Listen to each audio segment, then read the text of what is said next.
Hello again, and welcome to another This Week in Wabash, brought to you by 1059 The Bash. I'm your host, Wade Weaver. Wabash Marketplace is also a partner, and we'll find out how their Small Business Big Heart campaign is going. Hands of Hope joins us this week and talks about a very big month. Wabash County United Fund got their campaign underway for 2020-2021. We'll find out the differences with a COVID year. Wabash City Schools will meet the athletic director, and Floyd McCourt will tell us how their fall sports have been going. And MSD, Wabash County Schools, going to be telling us how the food service program works. We'll meet Becky Bradley. So stick around. We've got a great show coming up here on This Week in Wabash. Well, on This Week in Wabash, we want to speak with Steve Johnson, the Executive Director of the Wabash County United Fund. And Steve, thanks for coming in. Glad to be here. Well, you've had an interesting year with, everybody has, but with COVID. And so we're going to talk about that and how that has affected your drive this year.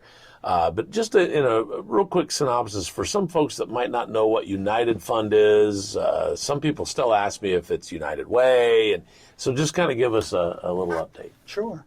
Well, Wabash County United Fund has been in existence since 1957, so we've been here a long time. As far as our relationship with United Way or that confusion, a lot of the work that we do is in lockstep with United Way. We focus on education, we focus on financial stability, we focus on community health, and those are the three focus areas that a typical United Way would also focus on. Okay. We're not recognized by United Way worldwide, but we are a member of the state association, which includes United Ways and United Funds. Okay. But you're not part of a national organization where some of the funds go to that and not here. Is that right? Okay. Yeah. Very good. I know a lot of people worry about that, obviously, when they donate to organizations. They want to make sure it doesn't go to a national organization first. Okay. Well, there are some advantages to being a part of a national organization. Yeah, I get that. Certainly, and the things that we would receive if we were a member in terms of technical support and things like that. So, it's a different world now than it was in 1957. Yeah, no kidding. Yeah. But it is something that was set up. Go ahead. What were you saying? We do have great relationships with all of our neighboring counties have United Ways, and we have great relationships. We have reciprocal relationships, so that if a person who lives in Wabash County but works in another county wants to designate back to Wabash County, they're able to do that through their United Way. And conversely, if they live out of county and work in Wabash County and they want to designate to their home county through Wabash County United Fund, we make that happen. That's awesome. We'll talk about, like I said, the COVID situation and this year's campaign, but let's continue that discussion on that. So if somebody does work in Miami County or Grant County or somewhere outside of Wabash County, like you said, they can designate. Now, how does that work? Is that only if that place of business is set up for this a campaign like that? Typically, it would be through a payroll deduction program. However, if they use our donate button on the website at www.wcunitedfund.org, there's actually a drop-down box where you can designate to one of the approved agencies, or you can actually put in your own county where you would like your funds to be. Okay, so if your factory, business, whatever that you work for doesn't have a payroll deduction for United Fund, they can just do it on their own. Yes. Okay. And they wouldn't have to go to HR and ask them to take money out of their account, right? Or is that a possibility? They would not, although some HRs would be willing to do that. Okay. Others would prefer not to. So it's really be a company decision. Okay. But and they probably wouldn't do it for an individual, but if there are a group of employees that would like to set up a payroll deduction program and have that come to United Fund, I would suggest that they have a conversation with their HR department and see if they could make that work. I'm sure you've done this, and you've had other people that are directors before you, and probably about every business has been accounted for, but I'm sure there might be some business people out there, owners of businesses, factories that are watching possibly, and they can get a hold of you, right, if they would like to set something up to help your campaign this year. Sure, absolutely. We're at 73 West Canal Street. We're at 260-563-6726. Or you can email me at steve.johnson@wcunitedfund.org. And we can set something up to come up, have a conversation, see where your priorities are as an individual or as a company, to see where your focus where you would like your focus areas to be. Absolutely. All right. We are going to come back on This Week in Wabash and talk about the approved nonprofit organizations and agencies that will benefit from the United Fund campaign this year. And we're also going to talk about how COVID has changed those. So stick around and come back with part 2 on This Week in Wabash.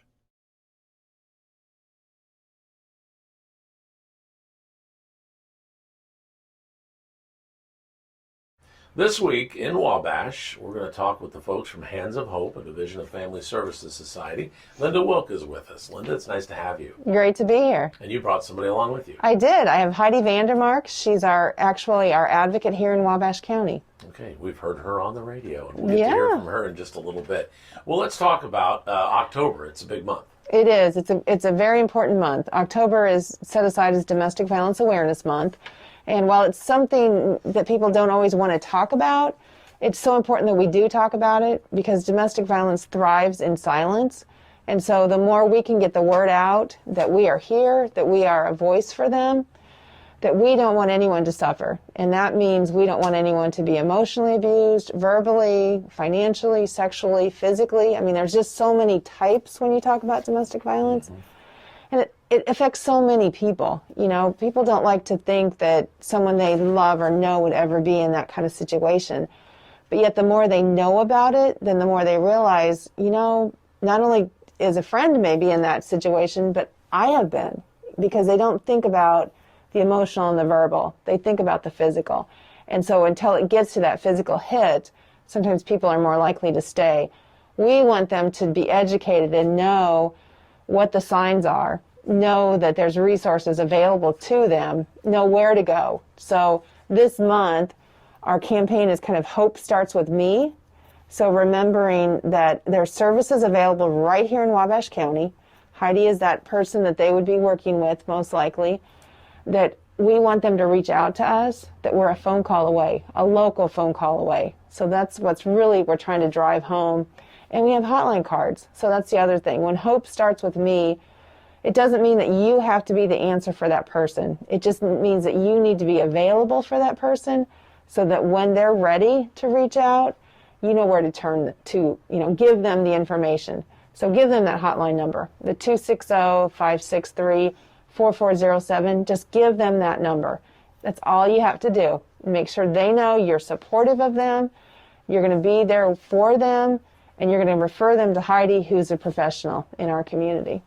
Your shirt says, I hear, I believe. Yes. I hear you, I believe you, domestic violence awareness. Yes. Again, that's what this month is in It October. is. Mm-hmm. There's also another special day coming up in October, the 22nd. Yes, absolutely. We would love if the whole town wore purple. Every single person in Wabash County wore purple that day, then took a photo and posted it on hashtag Purple Thursday.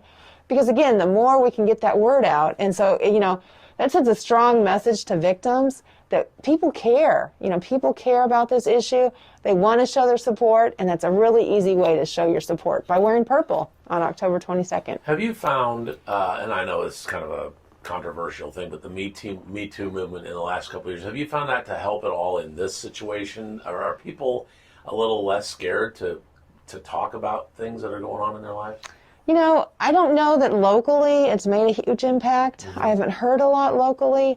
I think it was a really important message when it first came out.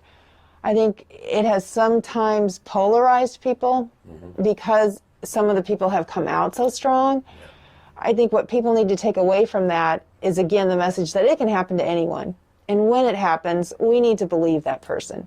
We need to meet them where they are, let them know, again, what resources are available, let them know that there's no reason to be ashamed of what happened. And again, I can't overemphasize, just believe them. So I think that Me Too movement was very good in the initial parts. It just took on a life of its own, I think, and caused more controversy than it needed to or was intended. Again, Linda Wilk is with Family Services Society, Hands of Hope, which is actually a division of Family Services Society. And is that just based in Grant County, but it spreads out? How's that work? Yeah, our main agency is in Grant County, and we have had a presence in Wabash County since 1994. So we've been around a long time here, and it's very critically important that we have those services. We have the outreach services through Heidi.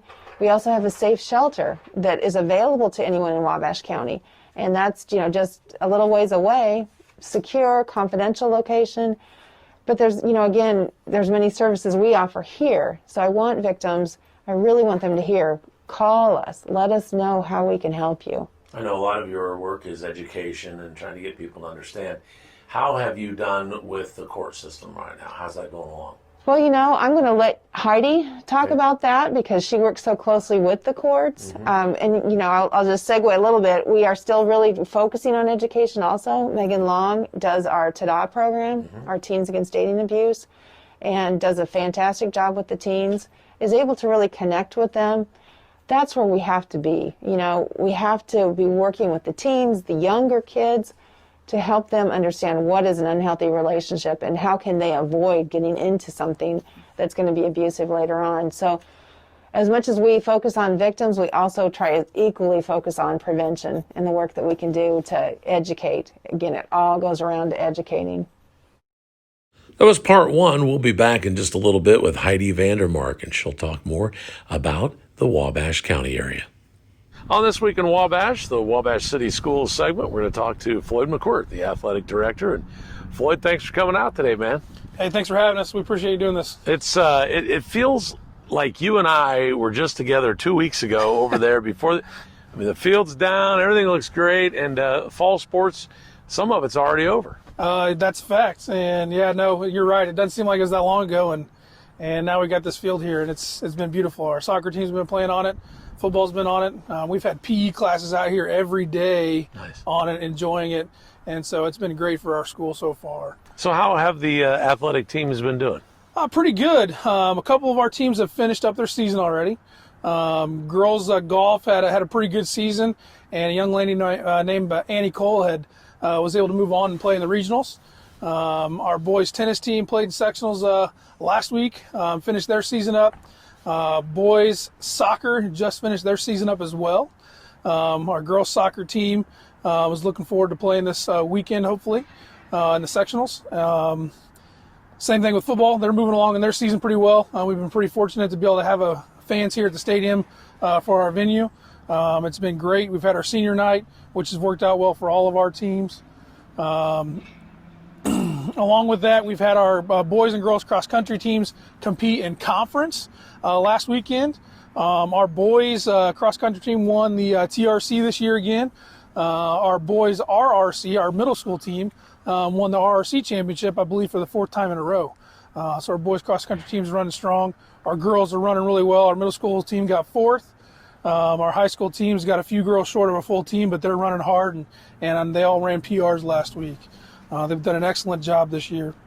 Our girls soccer team is in the sectionals. They are 9-2-1 on the season, and they are co-TRC champions this year. First time in girls soccer history. Coach Wright and her staff and the team have done an excellent job this year. They're getting better and better, and we're hoping they can move on into the playoffs a little deeper than they have in the past.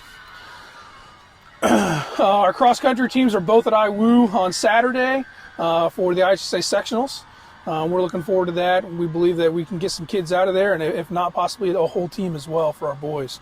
Volleyball sectionals is coming up as well. That starts next week. Yeah. It's so close to the end of the season, it's crazy. But our girls got to bye the first round, and we're going to take on a possible contender for that sectional championship in that second round. Pretty exciting for them. They've done well this year as well. And so our unified flag football team, I think, is Now, let's talk the about big that. talk right now. Yeah. Watching a unified flag football game is amazing. You have some kids out there that don't normally get to participate in athletics. This gets them that opportunity, and to watch a kid run a touchdown and do a dance afterwards is amazing to see. And if you haven't had a chance to come watch any of our unified sports with flag football or track, take that time to do that. Explain to the folks what that was all about. Unified flag football takes unified athletes and unified partners and put them on a field to play flag football. And you have some of your unified athletes who don't get that opportunity normally to get out here and to participate, get them involved. And it's so much fun watching some of these unified athletes do things that they normally don't do in their everyday lives. And so I know it's fun for our coaches. Coach Philippi has done an excellent job with that. Coach Jen Smith as well. She's been a part of our unified flag football and track program since we've started. And just the amount of joy that you can see come from these kids playing is amazing. And they finished their season as sectionals at Manchester. Congratulations to Manchester High School for winning the sectional that weekend. And so it's a joy. And so if you get that opportunity, please come out and watch them participate. Speaking of one of your fall athletic teams, your cross-country guys got some accolades recently for some of the stuff they did, outside of the running. Yep. A pretty cool story. It is. It's awesome. All of our coaches always ask our kids to have high character. We work on coaching with that. Coach Evans does an excellent job with his program over there. And it just means a lot to know that you're doing the right things and those kids are doing the right things. When things are out there, somebody's in trouble, they're going to step in and do the job that's needed to get done to make sure everybody's okay. Those young guys are awesome kids. You want all of our kids to act that way, and those are the expectations we have, and they met those expectations. That's great. So this football field that we're standing on, pretty nice. You've had some comments from not only opposing teams and the coaches and players, but even the officials. You betcha. No one's going to complain about turf field. It's amazing. It's such a joy, and you think about this. I'm from the Wabash area. I grew up here. This is probably something that I never thought we would have as a turf field in our area. And so it's awesome that we're able to do that. Awesome that we can give the opportunities to our kids to play on it. And not just our teams, but also our classes. Our PE classes have been out here every day, and they've been able to enjoy that and get some time in. And it's a neat opportunity, and we appreciate it. Well, I'm sure we'll be back to talk more about winter sports, but is there some open gym stuff happening yet? Yeah, we've had a few open gyms. I know our boys basketball team has looked into doing some things. Our girls basketball team as well, wrestling as well. I mean, they're all getting to going right now. It's exciting. In the future, we will have information available for our spectators at events in the winter. We're working on finishing that up with the county ADs and the local health department as well. When we get that information together, we will get that out to everybody. But we're trying to stay positive. I think it's looking good, and I'm excited for the winter as well. Appreciate the time today. Thank you, Wade.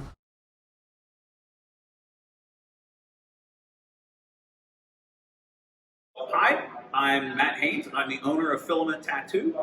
We've been in business since 2014. We opened up originally over on Market Street, kind of out our back door over there. And we moved here 4 years ago to our own building at 36 East Canal Street. And fun facts about Filament, I don't know. We just try and have fun here as much as possible. I mean, really, that's what we do. So we actually opened Filament. It's kind of a funny story because I was a pastor, and Roger, who's been here since the beginning, was over at another shop in Marion. And we got together at Modocs, and we sat down and kind of created a plan for opening a tattoo shop here in town because there wasn't one. And actually, we pulled everything together. We went from not having this plan to being open within 2.5 weeks, and that included finding a building and building it out. So we weren't playing around, we just got into it, and we wanted to build an excellent place for people to come and get pierced and tattooed in Wabash County, and I think we've done a pretty decent job at that. So why did we choose downtown Wabash? Well, it was our only choice. When we decided we wanted to open a tattoo shop, we wanted to be in the heart of kind of the arts district of Wabash, if you will.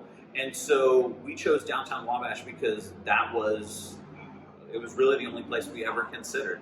This was the place to be, and this was the best possible place amongst 100 plus year old buildings, and just having a good time downtown with a lot of other great business owners. All right, so what does small business big heart mean to me? I think that's kind of at the heart of what our business does. We just have a lot of fun. Literally, we get paid to have fun and let our amazing customers have fun. And so, I mean, that's what we do. We make a living having a great time.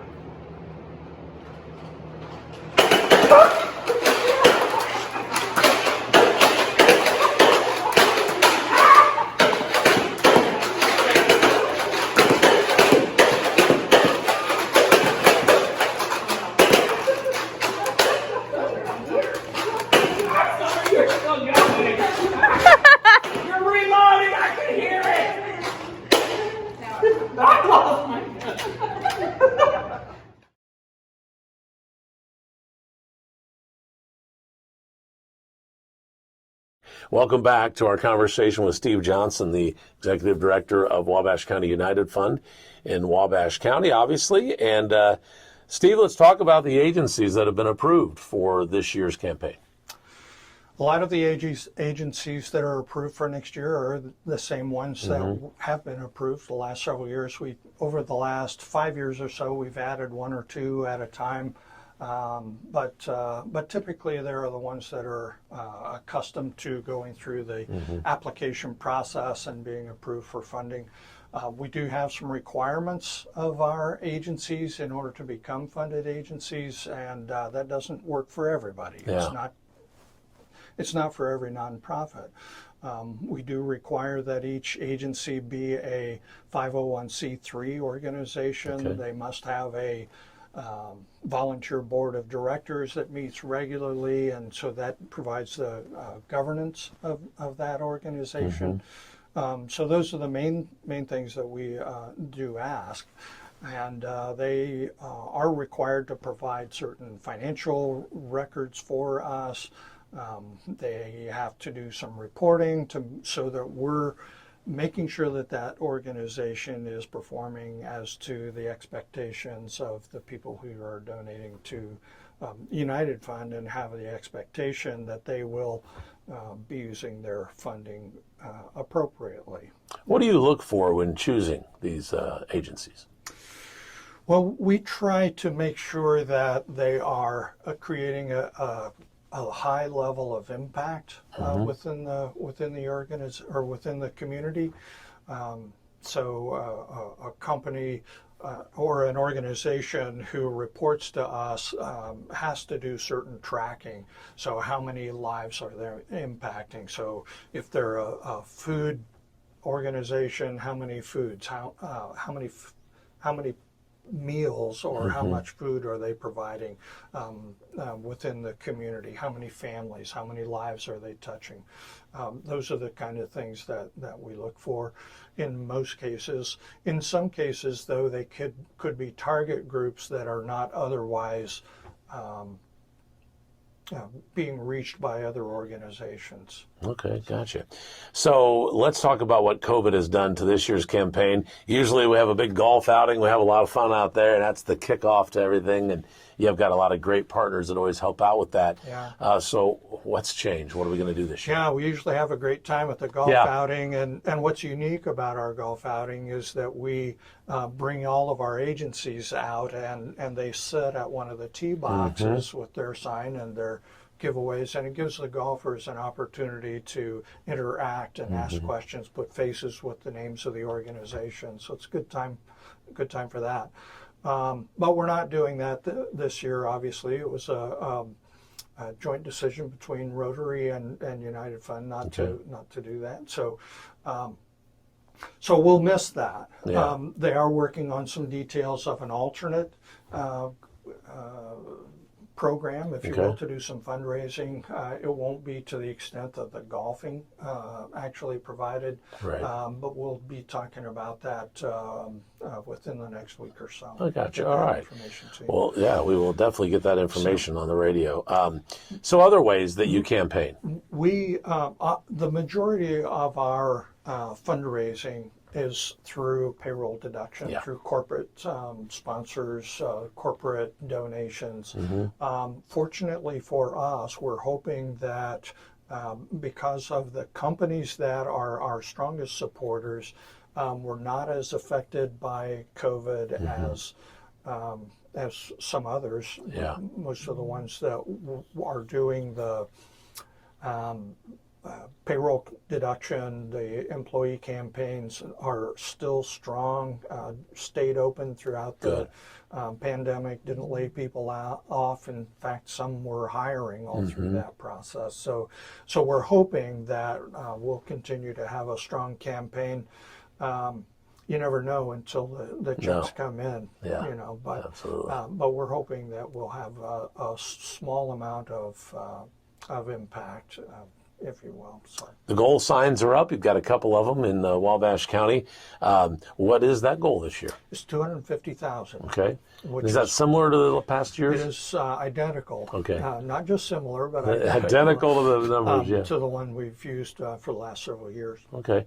And how have the last several years gone? Have you come close, gone over? You know, we tend to set our goal a little higher than what we typically bring Sure. in. So, but typically in that our goal is 250,000. We typically bring in that somewhere in the 230 to 235,000. Okay. These agencies are they, a lot of them rely on this for their budgets throughout Yeah. the year. Am I right? For sure, and we talk about the COVID impact. Really, there has been more of an impact to our agencies than to us specifically. A number of our agencies have had to cancel or postpone their fundraising activities for this year, especially for those that ran late spring and throughout the summer. So they're going to rely very heavily on United Fund funding for this year and making sure that they are able to cover their bases. Yeah.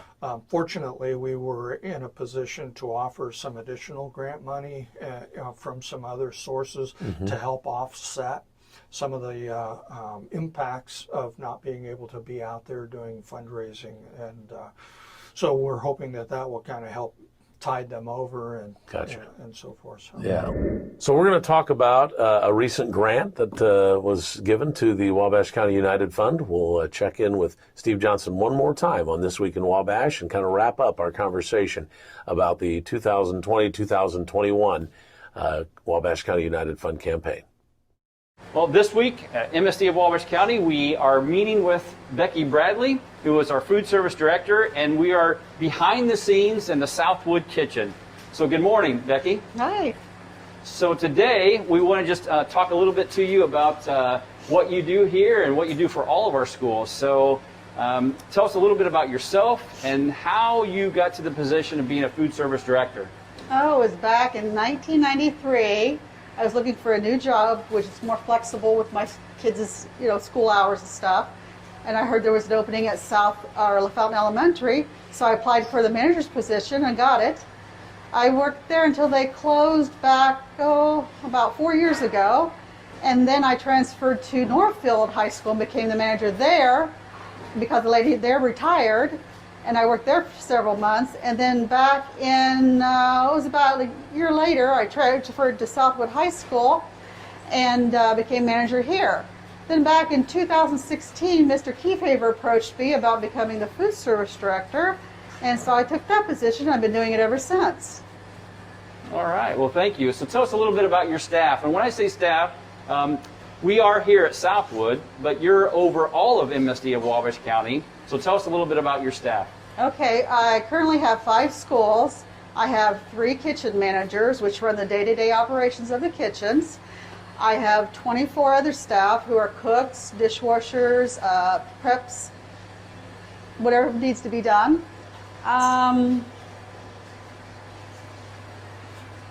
You have a lot to do then. Yeah. A lot to do with It's a all lot to schools. do, Yep.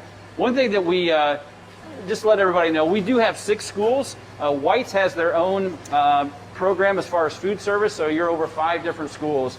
And now we're looking at all the different things, nice equipment in here. I will say that the pandemic has really caused some challenges, but also some opportunities. So tell us a little bit about some of those challenges and opportunities because of the pandemic. And one of them, obviously, we know right now, it's kind of hard to talk, but we're in the kitchen here. We need to wear some kind of a face covering, whether that's a face shield or a mask. And I know me wearing a mask helps out a lot because it covers up half my face. So that's good. So tell us a little bit about some of those challenges and opportunities. Well, of course, back in March, it all started with the closing of the schools. We were at the end of March, we were serving up to 800 breakfasts and 800 lunches between 9 sites. And then when school started up about a month ago, they decided to start school up and have some different protocols. And so everything has to be either wrapped. If we serve, it has to be wrapped. Our staff has to wear masks and gloves at all times, and everything has to be sanitized in between the serving lines. All right. Well, thank you. So I know when I was a student, lunch was one of my favorite subjects. And as my favorite subject, I like to eat, of course. I think I liked everything that we always had. But tell us a little bit about the top 3 lunches that students like to eat. Maybe split that up between elementary and high school. Well, our elementaries, they love, believe it or not, breakfast at lunch. They love the pancakes and sausage, French toast and sausage. They love the homemade chicken and noodles. They love the walking tacos. Of course, the nachos and chicken nuggets are popular with the little kids. At the high school, our biggest seller would probably be our popcorn chicken bowl, which is kind of the KFC version. We have them lined all the way down the hallway. It's our biggest day. High schoolers also love the walking tacos, the nachos. They love all of our hot sandwiches. And of course, our reimbursable salad bar, which has a lot of fresh fruit and vegetables on it, which we are currently having to package everything up, but hopefully that'll change. Yep, one day this will all be over and Yes. we won't have to worry about all this. Yes. So I do know, though, also when I was a student, probably there were a lot less regulations, a lot less that we had to do. But I do know that we serve breakfast now. When I was a student, we never had to have breakfast. We didn't have the opportunity to have breakfast, so students have an opportunity to have breakfast. But what are some of those other things that you have to deal with that maybe you didn't deal with 10 years ago, let's say? Well, the biggest challenge probably right now is the new healthy guidelines that were started by the USDA, and they are mandated by the state, which we have to basically every day have a certain amount of calories, a certain amount of sodium, a certain amount of fat to have to average out for the day, and then also they have to average out for the week. So that finds it challenging. Getting the kids to eat whole grains is another challenge. The kids are eating more fresh fruits and vegetables right now with the fresh fruit and vegetable program through the USDA. And the salad bar has been a big hit too. I mean, we can't say enough about the salad bar. Yeah. Well, we have an alarm go off. I don't know if that's good or bad, but it's all going to be taken care of. It's not bad. It's done. So we're glad for that. So a lot of different things going on here at the kitchen at Southwood Junior Senior High School. Sometimes we have positions open. Tell us how, if there's ever a need to have more staff, what do we do to get more staff? Well, right now we're looking for more kitchen subs. It's really good to be a sub because they're flexible hours. You can work the days you want to work when we call you.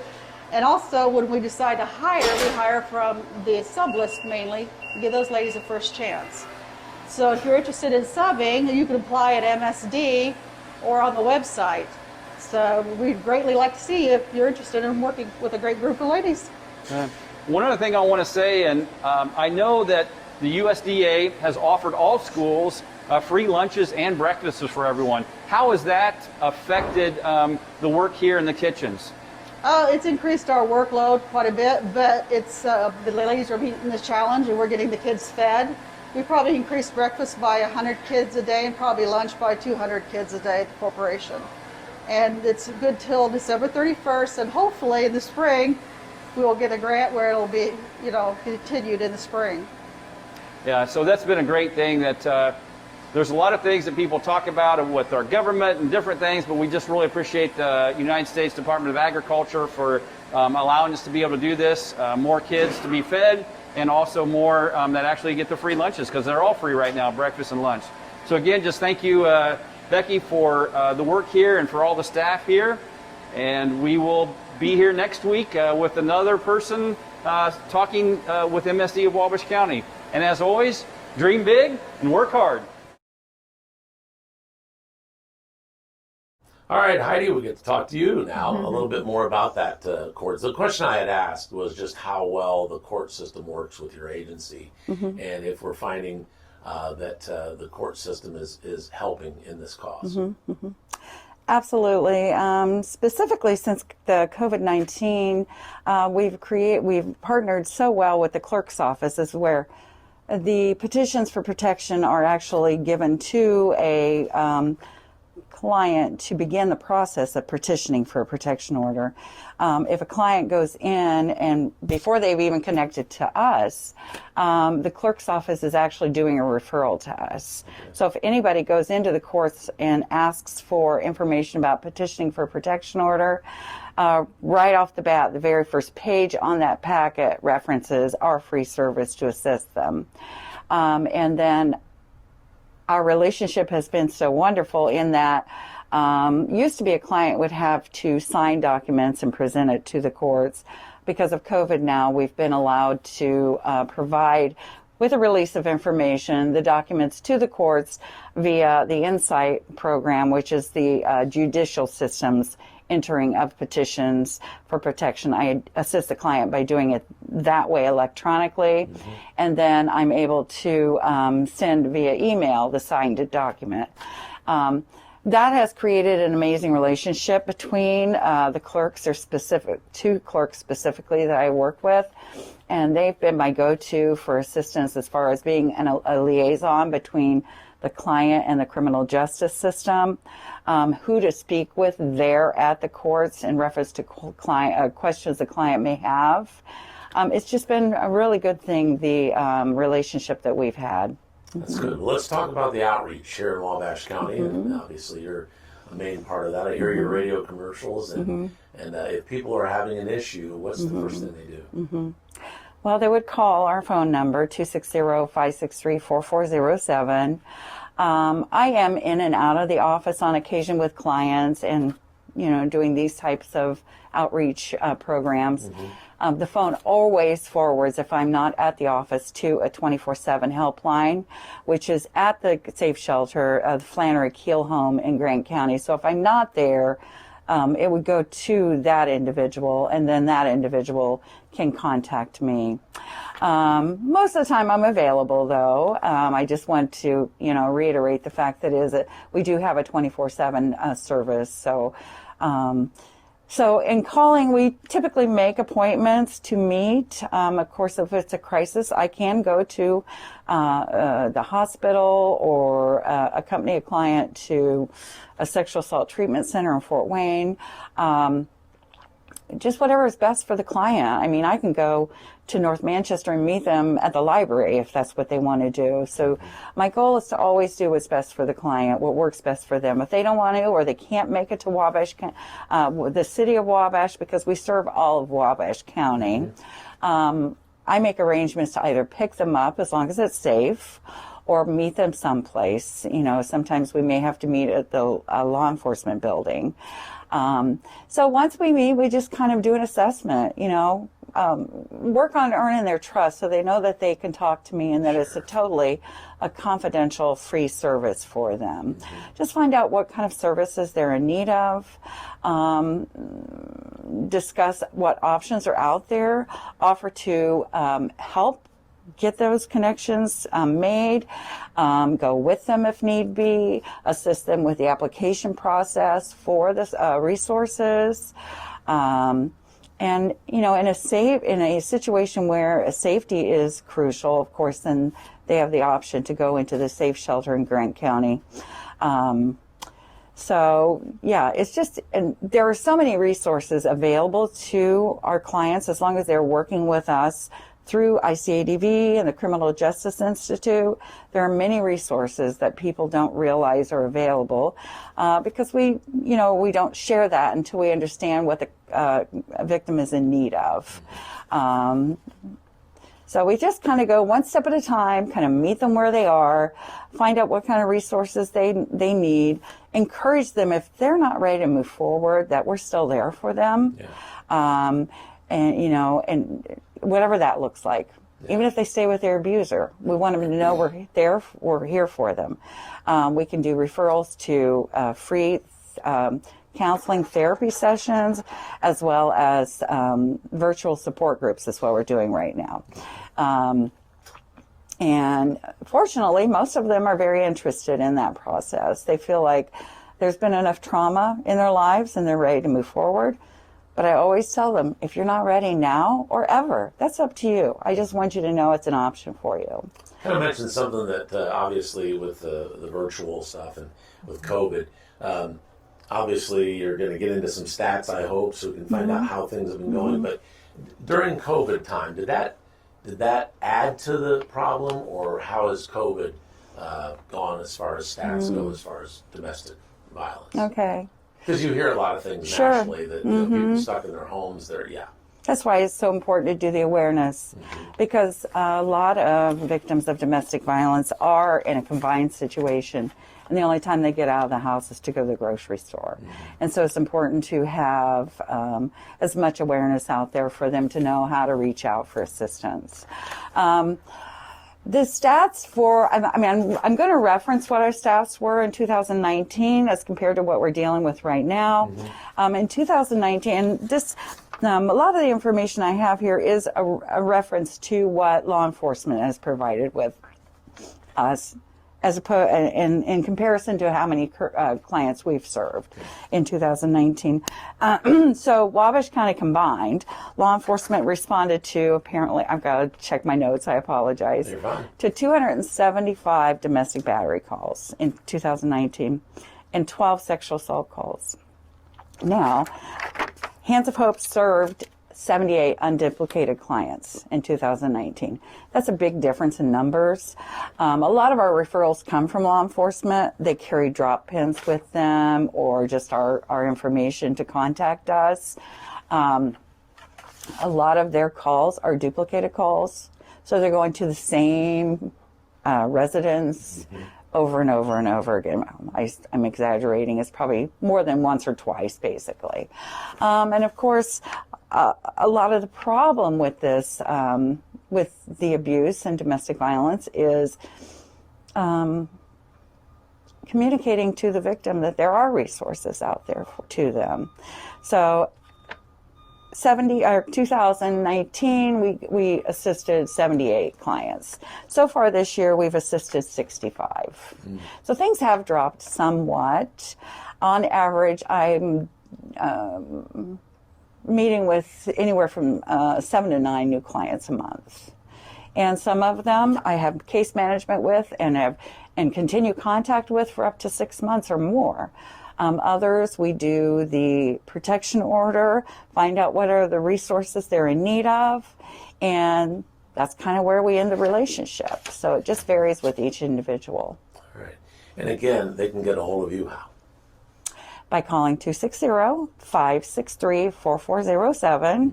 That is a phone number that is available 24/7. Linda, let's talk about CODA just a little bit more. During all of this time, was there maybe an issue with people even wondering if you guys would be able to help out because we were all shut down? Yeah, absolutely. That was a large concern that we had, is our people knowing that we're around, knowing that we haven't, closed our doors because of financial concerns or just safety or, whatnot. So we really wanted to figure out, and radio was one of probably the best ways to figure out how to get the word out, because as Heidi had mentioned, a lot of victims were now at home with their abuser, so they couldn't get away. So we know from the statewide level, the state statistics, it was either 68% or 86% increase in homicides from last year, that same period as this year. So we saw a huge spike, we didn't necessarily see the calls increase locally. And so, again, that was a real concern that what's going on. You know, things are increasing, tensions are increasing, calls are not. So how do we reach people? How do we let them know we're still here? We have not shut down. You know, we want you to get out if that's going to work for you. Some situations we know right now is not a safe time to leave. Yeah. You know, they just have to maintain until hopefully COVID slows down and they can get out safely. All right. Our guest on this segment, Linda Wilk, and also Heidi Vandermark. We're talking about Hands of Hope, again, a division of Family Service Society. And this month is Domestic Violence Awareness Month.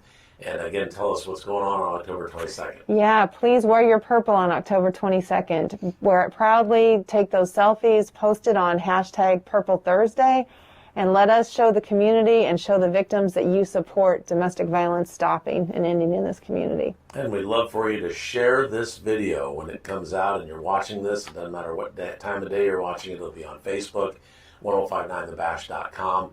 But if you are on Facebook, please share this. You never know who you might be reaching by and letting them hear this conversation. Thank you guys for coming. Thank you. Wade.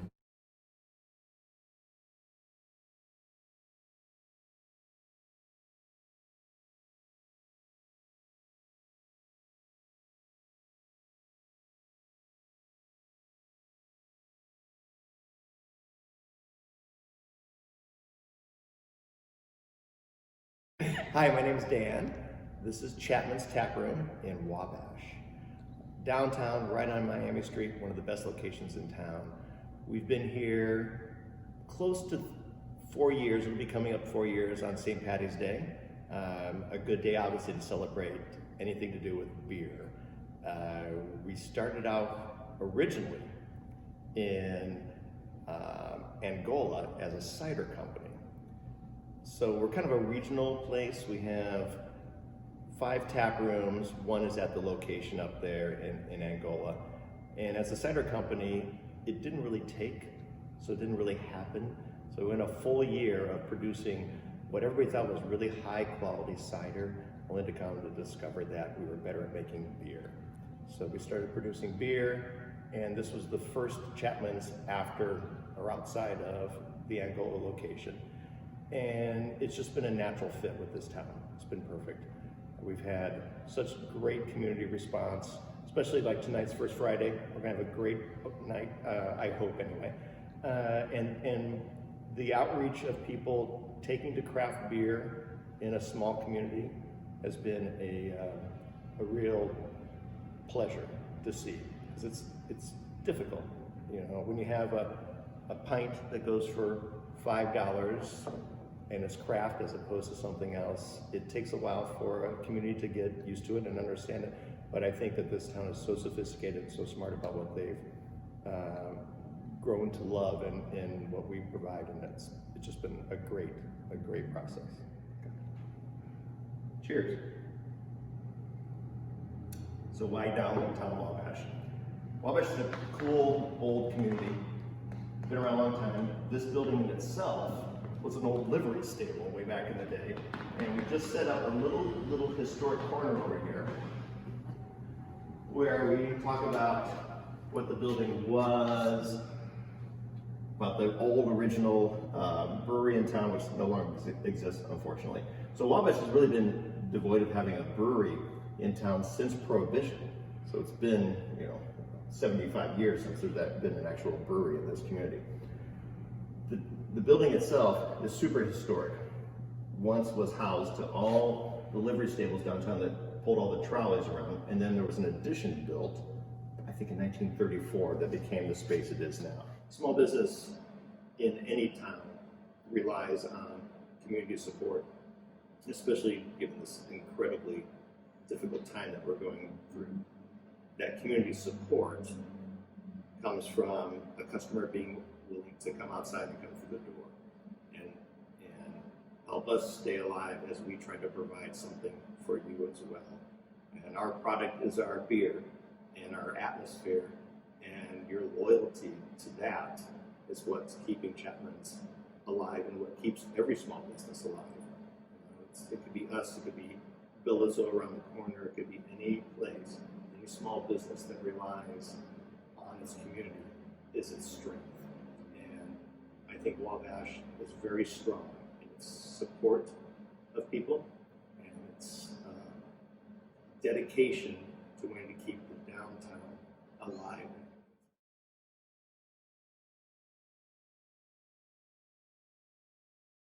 Welcome back to part 3 of our conversation with Steve Johnson from the Wabash County United Fund, and the campaign is underway. Yeah, let's talk about that grant that we just found out about on the radio the other day. Yeah, we had received a $175,000 grant that was through a partnership between Lilly Endowment and the State Association Indiana United Ways. And so part of what we were using that money for is to help bolster the nonprofit community, especially the social service organizations. So we had released a $40,000 grant pool, if you will. I think we had 25 organizations that inquired about the grant. We had 14 that submitted applications through that grant. And we awarded to 12 organizations. And those were, it's called the Emergency Relief Grant, and it was for nonprofit social service organizations that were impacted by COVID-19 and the pandemic. So we had a lot of organizations that were submitting requests for PPE and sanitation supplies, several foggers, misters. I think you guys did one on the YMCA. That was one of the grants that we had awarded too. And so others were covering as I suggested, the PPE, so masks and hand sanitizer to distribute, but also to use within their organizations. Several also, we were encouraging organizations to invest in technology. So if you were not able to work remotely, we covered a couple of laptop purchases. Fellowship Food Pantry in North Manchester is going to be working on a project to allow consumers or users of their facility to order online so that their food is ready when they get there, instead of having to go into the facility and risk being exposed to others and that sort of thing. So, so different techniques like that, and different strategies that the organizations have identified to help them be safe, but also to keep their patrons safer. Again, as we mentioned earlier, it's in a little different way. They didn't get a chance to do the golf outing and all that, but the payroll deductions are still a possibility. And we'll give you a chance to kind of wrap up and give one more push for this. But I do want to say, just being on the Chili for Charity Cook-Off Committee, you guys have partnered with us for many years, and we've had an opportunity to donate back to the community well over $500,000 because of your fine work and help. And I feel bad, Steve, just like we talked about in the last segment a little bit, for some of these organizations that look for that $5,000, $6,000. I feel bad for them. Yeah. It's, when you take 19 organizations that we would have on our list that are approved for funding for next year, many of them were closed throughout the summer. Many of them had to eliminate any of their fundraising activities. So any of the whether it's chili or whether it's a food distribution, a burger, a tenderloin, or whatever they happen to be doing, a lot of them had to postpone or eliminate those. So those are projects that they had counted on for funding for next year. And so we would ask that Wabash County, in this particular case, if you have the means to do so, to step up and help us out with the campaign. We do have a grant matching opportunity through our state association. So new or increased giving that is at the $100 level or higher over previous giving will be matched on a one-to-one basis. So that would bring an extra $20,000 into the community, and so that'd be a good opportunity if you've either been a donor in years past and just haven't for whatever reason over the last couple of years, and you would like to cut us a check or go to the website and make a credit card donation. Now would be a great time to do that. And that would go towards that $250,000 goal? Oh, yes. Yes, okay. So you can actually get an extra $20,000 if we could do something like that. Gotcha. All right, so there'd kind of be a reverse, because they've always given the Chili for Charity cook-off campaign every year, around $10,000. And so this year we talked about it. If we could do something during Chili Cook-Off, we were going to reverse that and give that money to you guys. So I would ask any of our listeners, any of our viewers, and anything to, you know what, if you put money into a team, or if you think about maybe giving that money to the United Fund, because those agencies a lot are roughly the same kind of people we helped. Sure. Yeah. We do have a number of our organizations that are like organizations that are doing good work in the community, Yes. and that both of our organizations recognize the quality of the work that they do and the impact that they have on the lives of people in Wabash County. Right. A lot of people spend a lot of money on the cook-off, so if you folks could think about it, go to WCUnitedFund.org. Right. Right. WCUnitedFund.org, or you can visit them down on Canal Street, right? Right. Okay, go ahead. I was over the weekend. I actually we were making chili at home, and I had the thought we should challenge people to make a pot of chili at home, take a picture of you making chili, and send it in to you. That'd be great. And to make a contribution on behalf of your family or your company or you as an individual, and that'd be awesome. And we'll put it to work in Wabash County.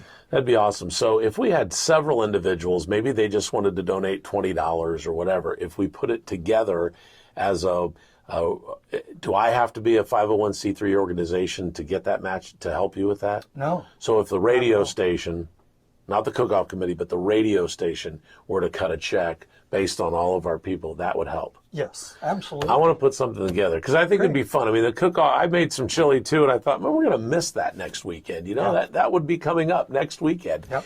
And so maybe we'll do some things. I'll talk about it on the air, and let's try to raise some money for the Wabash County United Fund. Give us one more push to help out your campaign. Thank you very much. Yeah. Well, now's the time. Campaign's in progress, the 2020 campaign, and we'll be using these campaign dollars that we're collecting between now and the end of the year for distribution to 19 organizations in Wabash County in 2021. And so cut us a check, send it to P.O. Box 2, Wabash, Indiana 46992, or you can go online to www.wcunitedfund.org and hit the Donate Now button and use your credit card to make a donation as well. There are a lot of people affected by what's been happening this year, and a lot of people affected each year by what the Wabash County United Fund does for our community. So it would be great if you could help out. We'll give you some more details throughout the next week. Steve Johnson, thank you so much for coming by. Great to be here. And that's going to do it for This Week in Wabash. Join us again next Friday at noon on 1059thebash.com and all of our Facebook pages. Thanks for watching.